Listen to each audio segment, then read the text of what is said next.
Assalamualaikum warahmatullahi wabarakatuh. Alhamdulillah. Alhamdulillahi rabbil alamin. Allahumma salli ala sayyidina Muhammad wa ala ali sayyidina Muhammad. Dalam Al-Quran berisi perintah dan larangan. Perintah untuk kita taati dan kita laksanakan, sementara larangan untuk kita jauhi. Di saat kita melaksanakan perintah Allah Subhanahu wa ta'ala dengan ikhlas dan sesuai dengan tuntunan sunnah Rasulullah, maka Allah tidak akan menyia-nyiakan amalan dan ibadah kita tersebut. Bahkan Allah Subhanahu wa ta'ala akan memberikan kita limpahan keutamaan. Dalam Al-Quran Allah Subhanahu wa ta'ala berfirman, "Man amila salihan min dzakarin aw untha wa huwa al-mu'minun falanuhyiyannahu hayatan thayyibah wa lanajziyannahum ajrahum bi ahsani ma kanu ya'malun." Barang siapa yang mengerjakan amal soleh, baik laki-laki maupun perempuan, dalam keadaan beriman, maka sesungguhnya akan kami beri kepadanya kehidupan yang baik, dan sesungguhnya akan kami beri balasan kepada mereka dengan pahala yang lebih baik dari apa yang telah mereka kerjakan. Al-Quran surat An-Nahl ayat ke-97. Keutamaan inilah yang dijelaskan di dalam Al-Quran, dan ganjaran serta balasan ini disebutkan sebagai kabar gembira dan penyemangat untuk kita senantiasa melaksanakan perintah Allah Subhanahu wa ta'ala dalam bentuk ibadah dan mengerjakan amalan-amalan kebaikan. Demikian pula pada saat kita melakukan apa-apa yang diperintah oleh Allah Subhanahu wa ta'ala di dalam Al-Quranul Karim. Disebutkan pula efek dan akibat akan kita dapat dari kemaksiatan yang dilakukan tersebut. Di dalam Al-Quran Allah Subhanahu wa ta'ala berfirman di dalam surat At-Taha ayat ke-125, "Wa man a'rada an dzikri fa inna lahu ma'isyatan danka wa nasharuhu yaumal qiyamati a'ma." Dan barang siapa berpaling dari perintahku, maka sesungguhnya baginya penghidupan yang sempit, dan kami akan menghimpunkannya pada hari kiamat dalam keadaan buta. Itulah akibat yang didapatkan apabila berpaling dari peringatan Allah Subhanahu wa ta'ala. Di dunia mendapatkan kehidupan yang sempit, dan di akhirat dikumpulkan dalam keadaan buta. Sebagaimana amalan solehah, perbuatan yang buruk dalam bentuk perbuatan dosa dan maksiat, juga disebutkan akibat dan dampak yang akan didapatkan baik di dunia maupun di akhirat, supaya manusia takut dan tidak akan melakukan perbuatan maksiat tersebut, dan supaya manusia kembali ke jalan yang benar. Kaum muslimin innasyana yang dirahmati oleh Allah Subhanahu wa ta'ala, Rasulullah sallallahu alaihi wasallam bersabda yang artinya 3 golongan yang terancam tidak akan masuk surga. Yang pertama, anak yang durhaka kepada kedua orang tuanya, orang yang suka mengungkit pemberiannya, dan orang yang bercanduan minum minuman keras. Hadis ini diriwayatkan oleh Bukhari dan Muslim. 3 golongan yang disebutkan Rasulullah sallallahu alaihi wasallam dari beberapa golongan yang terancam tidak akan masuk surga. Hal yang menyebabkan adalah yang pertama, anak yang durhaka kepada orang tua. Begitu banyak ayat dan hadis yang menyebutkan tentang kewajiban anak berbakti kepada kedua orang tua.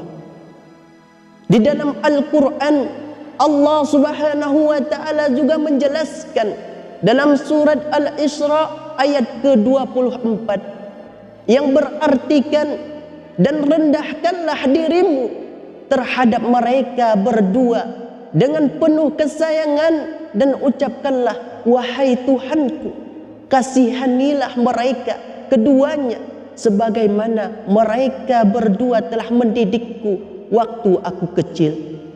Berdasarkan ayat tadi, lebih mempertegas, bahkan menyebutkan alasan mengapa anak wajib berbuat baik kepada kedua orang tua. Kerana ibunya telah mengandungnya dalam keadaan lemah yang bertambah. Kita dilahirkan antara hidup dan mati oleh ibu dengan pengorbanan yang besar.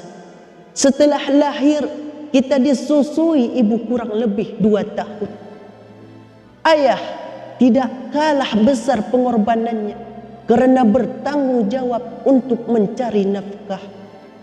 Begitulah jasa pengorbanan orang tua yang demikian besar, sehingga manakala ada anak yang durhaka kepada kedua orang tuanya, maka akan mendapat akibat dan dampak buruk, bukan hanya di dunia, bahkan di akhirat. Di antara akibat yang dapat untuk anak yang durhaka kepada kedua orang tuanya, tidak dianggap bersyukur kepada Allah Subhanahu wa taala. Ibnu Abbas radhiyallahu anhu menyebutkan bahwa ada 3 hal dalam Al-Quran yang senantiasa digandeng, di mana tidak diterima yang satu, manakala tidak diamalkan yang lainnya, yaitu taat kepada Allah dan taat kepada Rasulnya. Dirikanlah salat, tunaikanlah zakat, dan bersyukurlah kepadaku dan kepada kedua orang tuamu. Kaum muslimin internasional yang dirahmati oleh Allah Subhanahu wa taala. Golongan kedua adalah orang yang suka menyebut pemberian, mengungkit pemberiannya. Inilah salah satu sebab kenapa sampai kita diperintahkan oleh Allah Subhanahu wa taala untuk beribadah dan beramal dengan ikhlas semata-mata karena Allah Subhanahu wa taala. Bukan untuk mendapatkan pujian, sanjungan untuk kedudukan dari manusia atas amal ibadah yang harusnya ditunjukkan hanya kepada Allah Subhanahu wa taala. Di dalam Al-Quran, Allah Subhanahu wa taala juga menyebutkan dalam surat Al-Bayyinah ayat ke-5 yang berartikan, padahal mereka tidak disuruh kecuali supaya menyembah Allah dengan memurnikan ketaatan kepadanya dalam menjalankan agama dengan yang lurus, dan supaya mereka mendirikan salat dan menunaikan zakat, dan yang demikian itu agama yang lurus. Yang ketiga, kecanduan minuman keras. Minuman keras yang sekarang ini disepelekan oleh sebahagian manusia. Rupanya dampak kerusakannya demikian besar. Bukan hanya di dunia, bahkan di akhirat. Bukan hanya pada si pelaku, tapi juga pada lingkungan masyarakat. Olehnya, pelarangan ini demikian kuat, bahkan wajib untuk dijauhi dan ditinggalkan.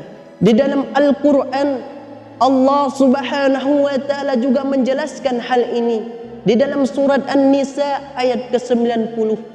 Hai orang-orang yang beriman, sesungguhnya minuman khamar, berjudi, berkorban untuk berhala, mengundi nasib dengan panah adalah perbuatan keji, termasuk perbuatan setan. Maka jauhilah perbuatan-perbuatan itu agar kamu mendapatkan keberuntungan. Demikianlah yang dapat saya sampaikan. Sahabat internasional, akhirul kalam, Assalamualaikum warahmatullahi wabarakatuh.